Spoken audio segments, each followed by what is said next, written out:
ponen de acuerdo los mismos obispos de Estados Unidos. Son unos pocos obispos los que alzan la voz, como el arzobispo Cordileone de San Francisco, California, Monseñor Joseph Strickland de Tyler, Texas. Y son pocos en realidad. Y bueno, pues ahorita el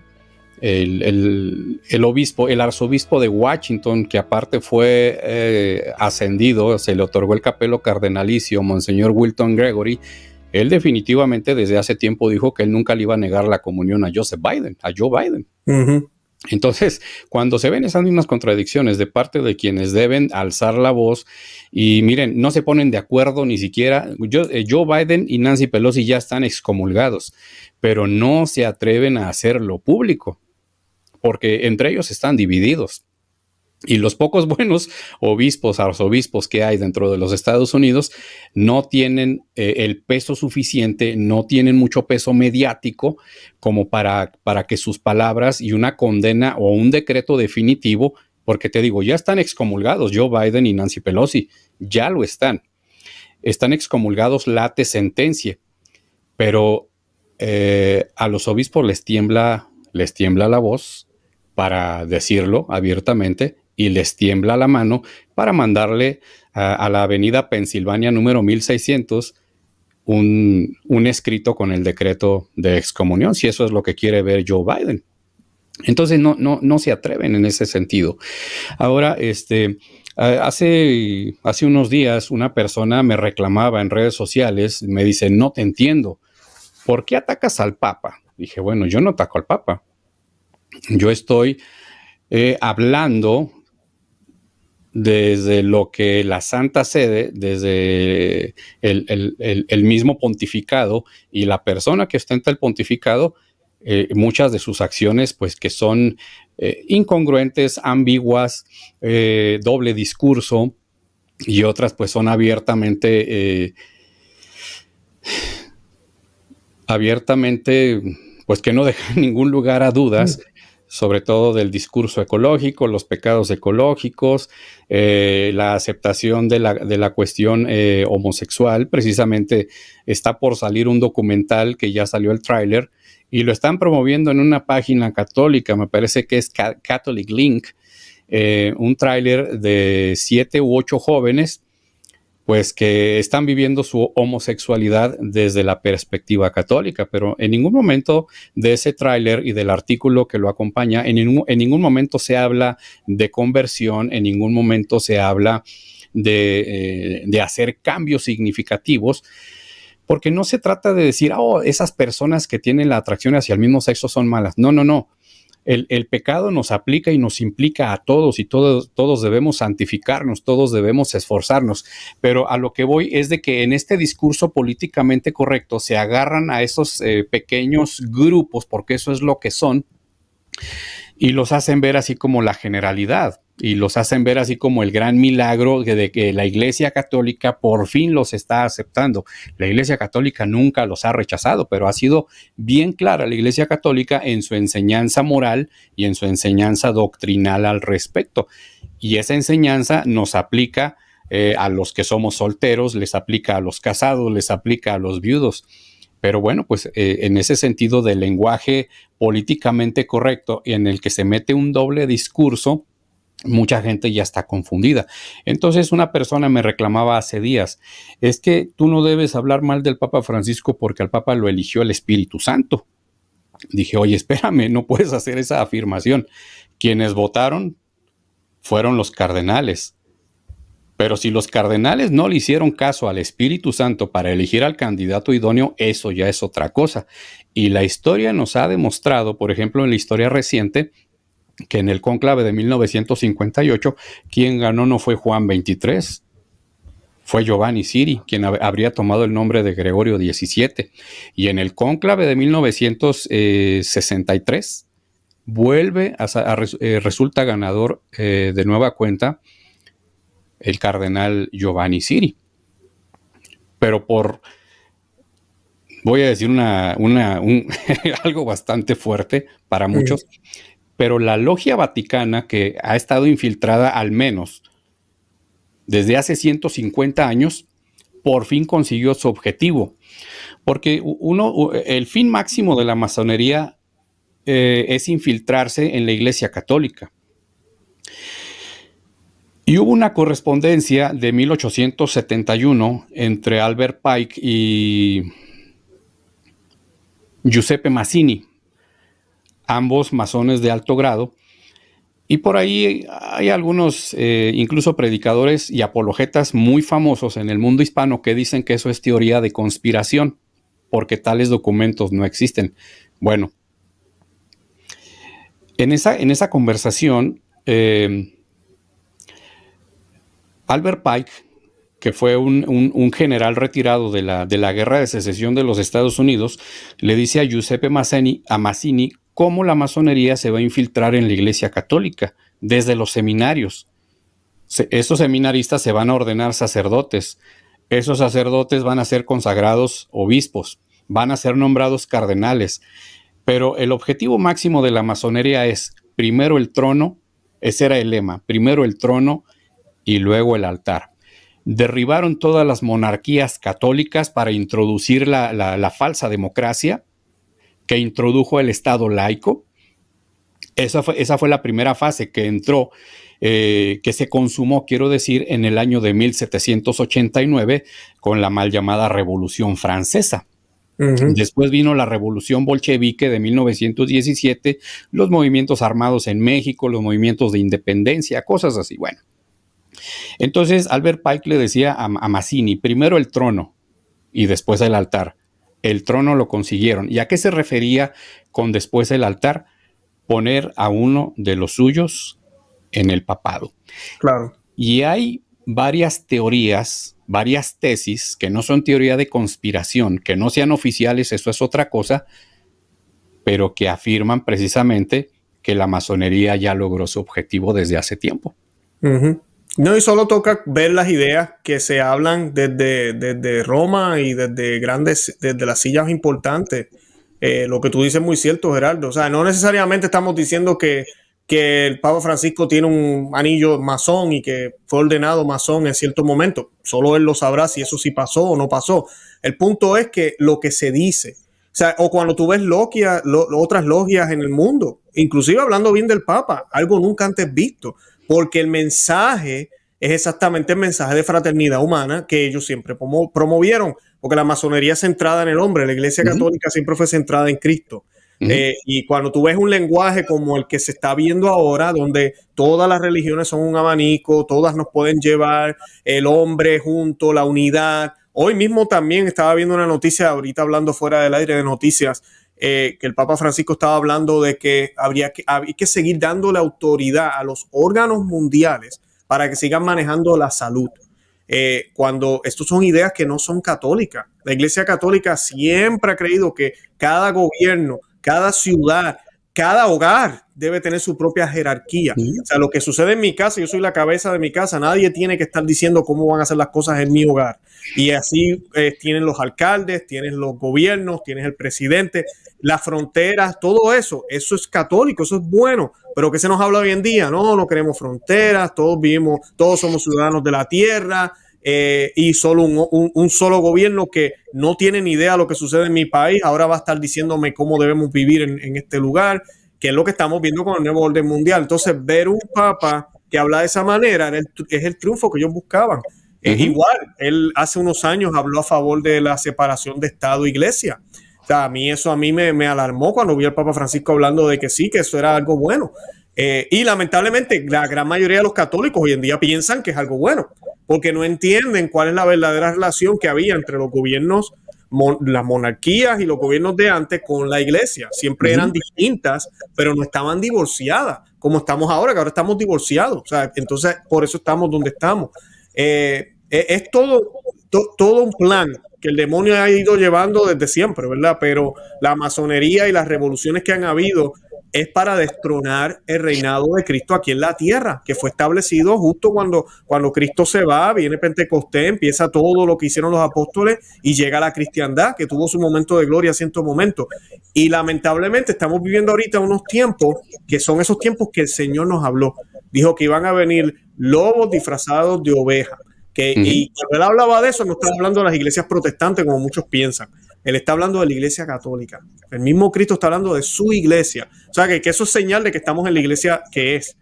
Pero eso no nos debe quitar la realidad de que sí, de que hay pastores bueno, no, hay falsos pastores y que nosotros estamos llamados a seguir la voz del buen pastor. Yo no puedo obedecer a los desobedientes. Eso es lo que yo siempre he dicho. Si hay pastores que están desobedeciendo, yo no debería obedecer a los desobedientes. Y pues lamentablemente la gente no ve esa diferencia. Y pues, ¿qué tú le puedes decir para las personas que nos están viendo, Gerardo? ¿Qué consejo tú le das? Porque no es que tú y yo seamos mejores, pero ¿qué tú piensas que te ayudó a ti a poder ver estas diferencias, lo que está pasando, de poder escuchar la voz del buen pastor en unos labios de un sacerdote, ir a otra parroquia y escuchar un mensaje y quedarte como que, espérate un momento, aquí hay algo mal? ¿Cómo el Señor, qué cosas has hecho tú para que el Señor te pueda ayudar un poco a discernir? Mucha gente católica, sobre todo en el mundo hispano, tienden a ser reduccionistas. ¿A qué voy con esto? De que cuando ven que hay una realidad de problema, de apostasía, de muchas cosas que estamos viviendo, solamente se limitan a decir, hay que orar y Dios está en control. Es una frase que utilizan mucho los católicos hispanos, hay que orar. Pero cuando uno se da cuenta realmente del discurso que manejan, están evadiendo el problema, no lo están enfrentando. Ciertamente hay que orar, pero también hay que discernir, también hay que buscar, también hay que tomar decisiones, también hay que ser firmes con lo que se decide. Por ejemplo, pues, hace rato hablé del birritualismo, que a muchos católicos están yendo a misa tradicional y se les hace muy bella, pero les da igual ir a las misas Novus Ordo por el hecho de que piensan que pues es la misma misa. Y no se detienen a pensar en las diferencias. Se quedan muchas veces con una cuestión de la percepción extrasensorial, de que ahí se sienten más bonito, de que el sacerdote a veces o muy seguido cuenta chistes, o que en lugar de sermones predica mini cápsulas de superación personal que a la gente le hacen sentirse bien. Eso no es enfrentar el problema, eso es evadir la realidad y no querer enfrentar el problema. Los católicos que realmente quieren enfrentar el problema son aquellos que cuestionan, que se preguntan, que dicen, oye, ¿esto realmente corresponde a la fe de la iglesia? ¿Esto realmente corresponde a la liturgia? ¿O son novedades añadidas por un sacerdote, por un obispo o por el mismo papa? Pero ahí entra el otro aspecto del que obedece no se equivoca. Los laicos no tenemos el voto de la obediencia como lo tienen los religiosos, como lo tienen los sacerdotes. Claro que debemos de obedecer. Pero eso no quiere decir que tengamos la capacidad de pensar. Decía, a mí me gusta mucho citar a Chesterton. Él tenía una frase muy famosa que decía, cuando entro a la iglesia me quito el sombrero, no la cabeza. Exacto. Y mucha gente pareciera que está anestesiada en ese sentido. Podemos decir mucho que amamos a Dios, pero si no cumplimos los mandamientos, ahí es una discrepancia bastante grande. No podemos decir que amamos a Dios si no cumplimos los mandamientos.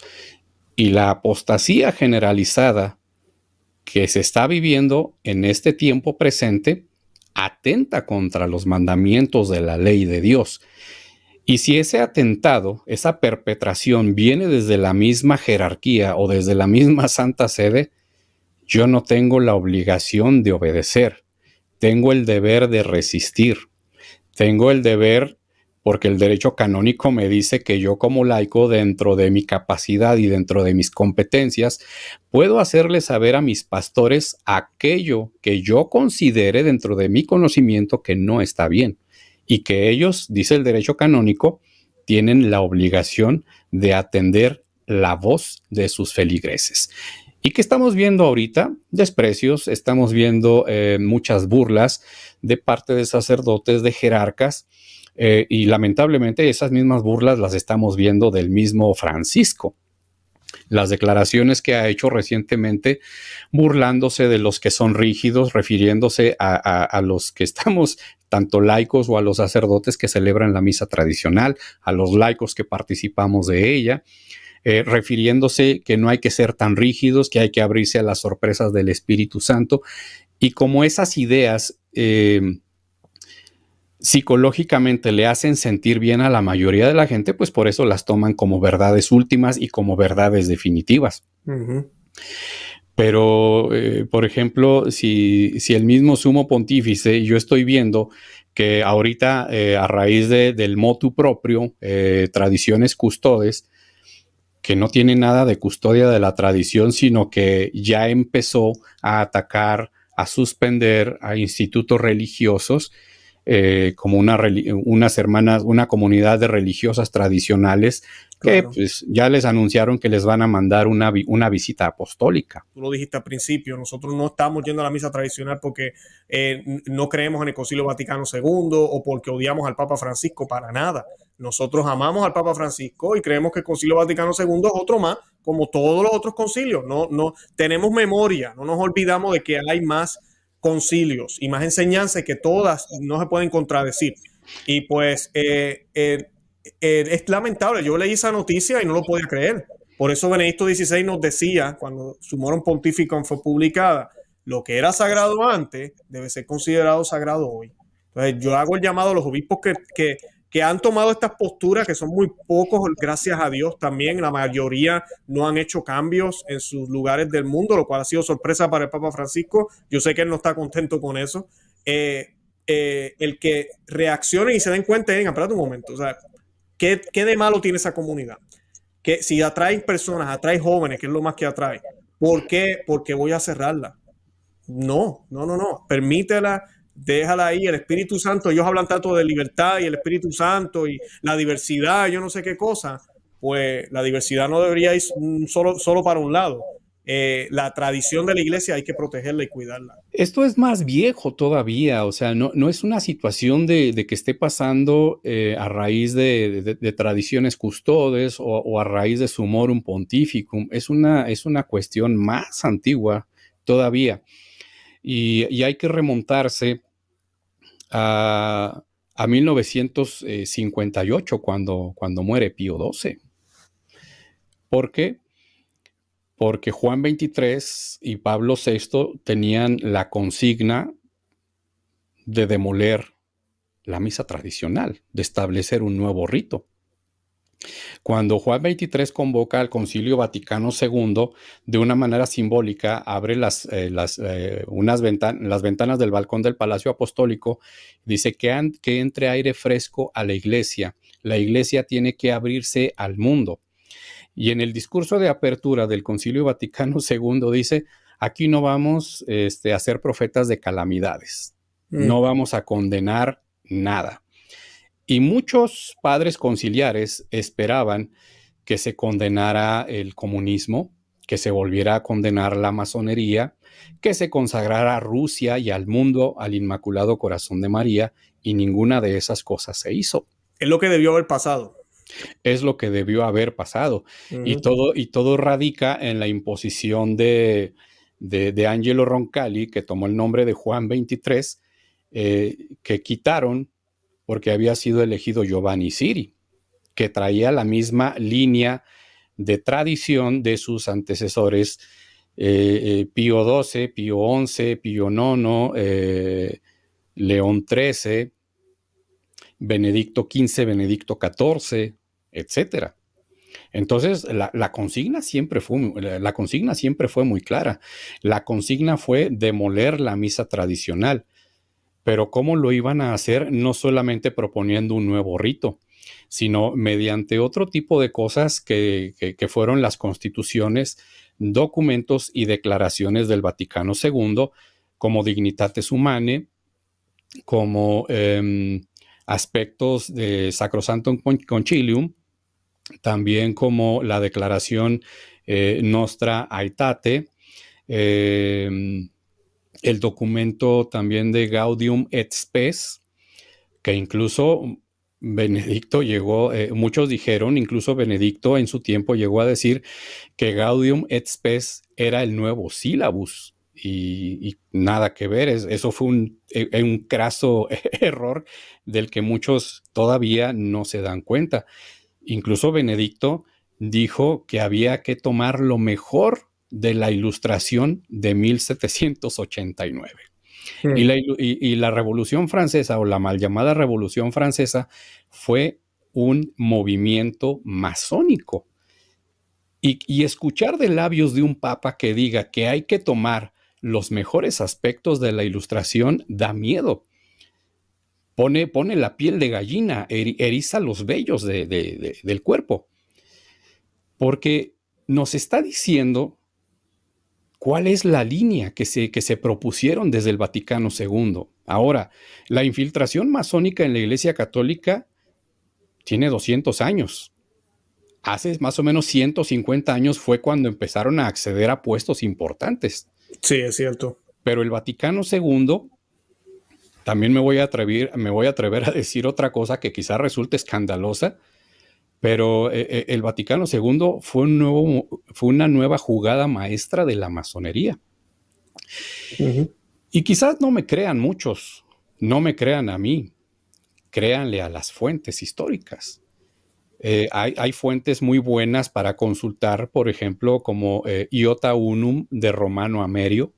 Él explica cómo se deformó la liturgia y la doctrina católica en el Vaticano II. Está también El Rin desemboca en el Tíber de Ralph Wilhelm. Ralph Wilhelm era un sacerdote redentorista, me parece, que fue el encargado de la oficina de prensa del Vaticano II, porque antes la Santa Sede no tenía oficina de prensa. Y él habla precisamente de los cabildeos que se hicieron entre los cardenales y padres conciliares de corte modernista para que se aprobaran documentos, como ya dije, Dignitates Humanae, Nostra Aetate, Gaudium et Spes, se hicieran cambios sustanciales, pero que sin que se notara mucho en Sacrosanctum Concilium. Por ejemplo, muchos peritos o varios de los peritos más importantes habían sido suspendidos y amonestados por su santidad Pío XII. Tenemos el caso, por ejemplo, de Henry de Lubac. De Lubac, sí. Tenemos el caso de Yves Congar. También participó el que murió el año pasado, el teólogo suizo Hans Kung, que fue condenado como hereje. Participó también Hans Urs von Balthasar. Todos ellos eran de la escuela modernista alemana. Participó también el joven sacerdote Joseph Ratzinger como teólogo perito. Pero ya había una consigna bastante clara. ¿Qué sucedió con el pontificado de Juan Pablo II? Pues nada, que a Henry de Lubac lo asciende a cardenal sin ser obispo. Gracias a Dios, Henry de Lubac muere unos días antes de tomar el capelo cardenalicio. A lo que voy es esto, de que mientras santos padres que custodiaron la tradición y suspendieron a herejes, llegan otros pontífices. ¿Qué es lo primero que hace Juan XXIII? Restaura a Henry de Lubac y a Yves Congar. Les levantan las suspensiones y las amonestaciones, los monitum que les habían hecho debido a sus enseñanzas heterodoxas, que es el nombre técnico para decir enseñanzas llenas de herejía. Entonces, toda esta demolición ha sido sistemática y no es nada nueva. No, claro. Entonces, a lo que voy con eso también es de que mucha gente dice, toda la culpa es de Francisco. No. Benedicto no se salva, Juan Pablo II no se salva. Ese es mi punto. Juan Pablo I tampoco se salva porque era el primer acto que hizo Juan Pablo I, Albino Luciani, fue que la tiara pontificia dijo, ya no la voy a usar más.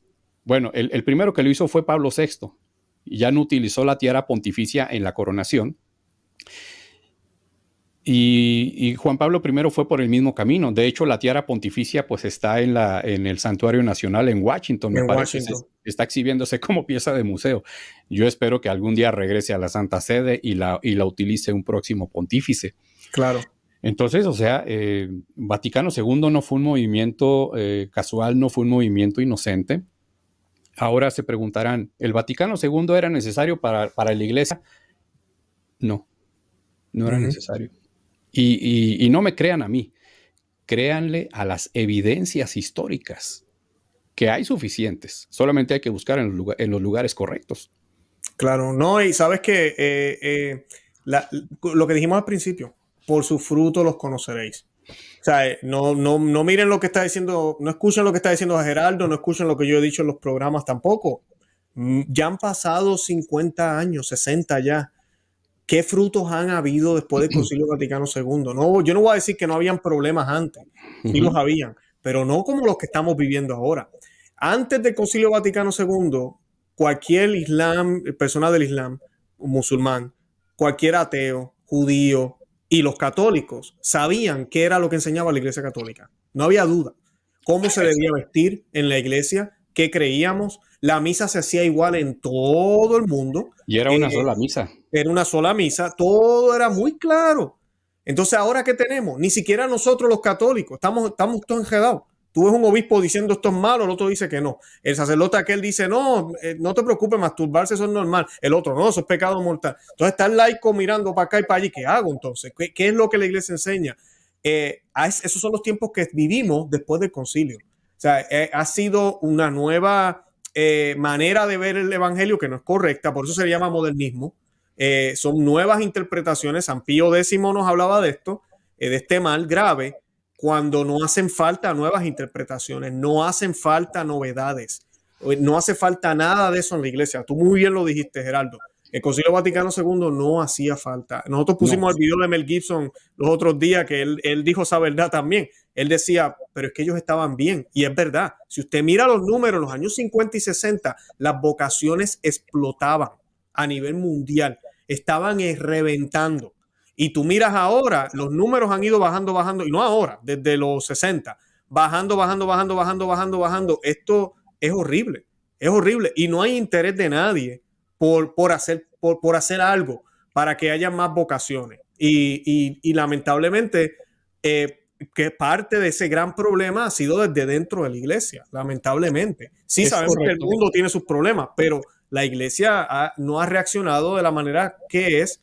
No la iglesia, no me tomen a mal, la iglesia es Cristo, la iglesia es perfecta, sino los que están en los lugares importantes. Y los laicos, en cierto momento, yo le doy el beneficio de la duda a los de los años 70 tal vez y 80, porque pues todavía acababa de pasar el concilio, vamos a ver qué pasa, medir la nueva misa ayuda, los protestantes van a venir, ok, vamos a esperar un tiempito a ver. Carambola, ya van 60 años. Si usted se acuerda de esos días, y así ni se acuerde, porque yo nací después, yo no recuerdo esos cambios, pero sí he visto lo que ha sucedido, inclusive hasta en las mismas iglesias Nuevo Soldo. Yo contaba mi testimonio los otros días en una entrevista que me hicieron, cómo yo vi cuando anunciaron que la comunión ahora la iban a permitir en la mano. Por primera vez, yo estaba muy jovencito, pero yo recuerdo. Y a mí eso casi me traumatiza, porque yo recuerdo que me habían enseñado que solo las manos consagradas del sacerdote tocan al cuerpo de Cristo. Entonces ahora tú me estás diciendo que hasta los laicos pueden tocarlo. ¿De qué estás hablando? Quitaron la patena, yo recuerdo haber visto eso con mis ojos. Hasta dentro de lo mismo Novus Ordo estamos viendo los frutos podridos de esto. Y el que no quiera aceptarlo está haciéndole un grave daño a la iglesia. Y no se trata de atacar a la iglesia, al contrario, estamos defendiéndola, estamos hablando de estos males para que hagamos algo al respecto y así podamos pasar la fe que nos dieron a nosotros, nuestros abuelos, podamos pasársela, la verdadera fe católica, a las futuras generaciones. Ese es el punto. Correcto. Las generaciones anteriores a nosotros, ellos no pidieron la nueva misa. No. La tuvieron que aceptar porque se las impusieron. La iglesia no es una democracia. La iglesia es una institución jerárquica. Pero a los fieles les impusieron la nueva misa. Ahora la desacralización tremenda que se está viviendo desde hace mucho, Bueno, antes, y muchos dirán con justa razón, ¿por qué apenas ahora están hablando de eso? Bueno, antes no había el acceso a la comunicación en redes sociales, de encontrar documentos mediante un clic en menos de un segundo.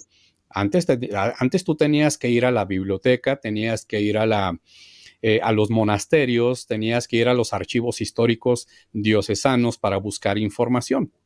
Y ahora lo tienes al alcance de un clic apenas. Pero hay que tomarse en serio ese papel de investigar, de estudiar, etcétera. Hace rato mencionaste que a raíz del Vaticano II cayeron las vocaciones. Esas estadísticas vienen precisamente en Iota Unum de Romano Amerio.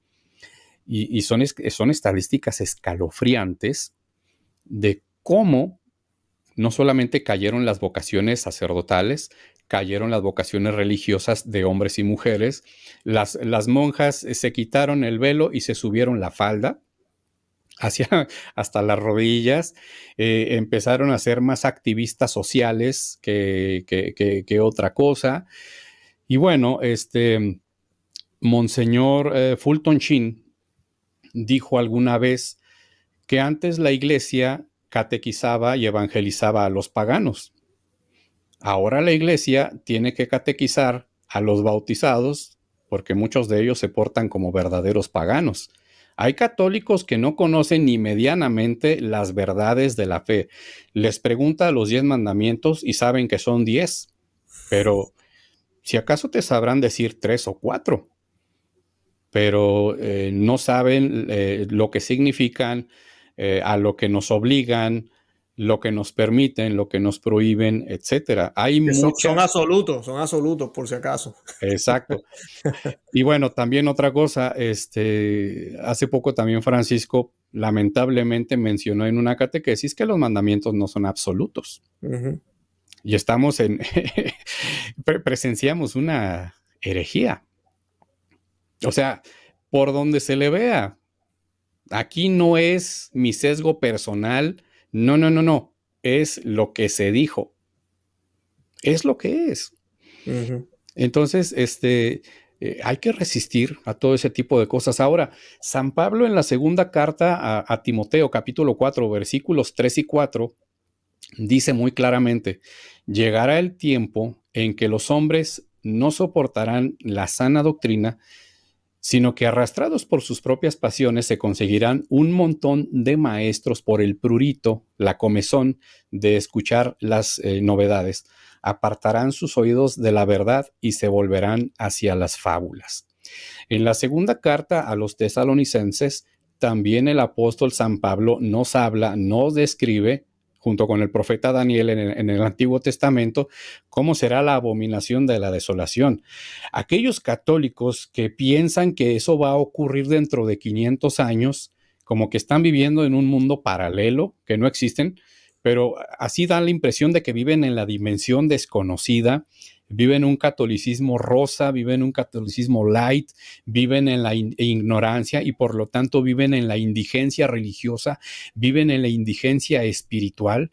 Les hablas de las verdades de fe y todavía se enojan contigo, todavía te dicen grosero, todavía, miren, hace poco una persona, por una publicación que yo hice, porque dije, yo quiero casarme, yo quiero tener 8 o más hijos.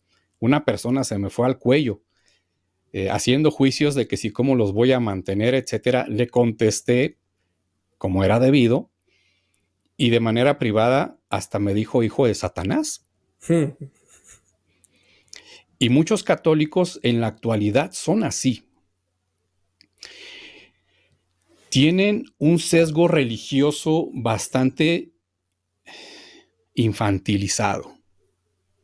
No, a mí no me hables del pecado, a mí no me hables de Satanás, a mí no me hables de las postrimerías, no me hables de la muerte, no me hables de que me puedo ir al infierno. A mí nada más háblame del amor de Dios, a mí háblame de puras cosas bonitas. No, esos temas no me los toques. Ya ves lo que acaba de decir el Papa, que no hay que ser rígidos, sino que hay que abrirse a las sorpresas del Espíritu Santo. Esa calidad de católicos tenemos en la Iglesia Católica, pero a ese tipo de católicos es a los que nos tenemos que dirigir. Yo no le voy a predicar a los que ya conocen la fe católica. Yo le voy a predicar a los católicos que olvidaron la fe católica, incluso sacerdotes, incluso obispos. Rezo por el Papa, rezo por Francisco, rezo por su conversión. Muchos dirán, lo estás atacando. Vámonos otra vez a la historia. En la Iglesia Católica, con el actual, son 266 papas. Los primeros 40 papas fueron mártires y son santos. 81 papas han sido canonizados. Hemos tenido doctores tremendos de la Iglesia como San León y San Gregorio Magnos. Hemos tenido papas formidables como San Pío V, como San Pío X, como León XIII, como Clemente VII, que fue el primero que condenó a la masonería. Formidables, formidables en toda la extensión de la palabra, aunque no estén canonizados. Pero también hemos tenido papas terribles. Tenemos el caso de Alejandro VI, que era un jovencito cuando lo pusieron en el papado. Y hacía una serie de tropelías aprovechándose de su cargo. El Papa Juan XII era un depravado. Abusaba de mujeres. Pero era papa. Tuvimos la época de los 3 papas famosos en el siglo XIII, siglo XII, siglo XIII, que santas de la talla de Santa Brígida de Suecia y Santa Catalina de Siena tuvieron que decirle, me parece que era el Papa Urbano o Gregorio IX, uno de esos dos, tuvieron que decirle que si no podía con el papado que renunciara para que no le siguiera haciendo daño a la Grey católica con su mal comportamiento y con sus malas decisiones. Y ahora con la mano en la cintura, cualquier católico de medio pelo, perdónenme que utilice esa expresión porque me molesta, dice que cualquier cosa que se diga al respecto ya es un ataque. No, el ataque se le está haciendo a la fe católica, el ataque se le está haciendo a la doctrina católica, el ataque se le está haciendo a la tradición católica de siempre de 2000 años.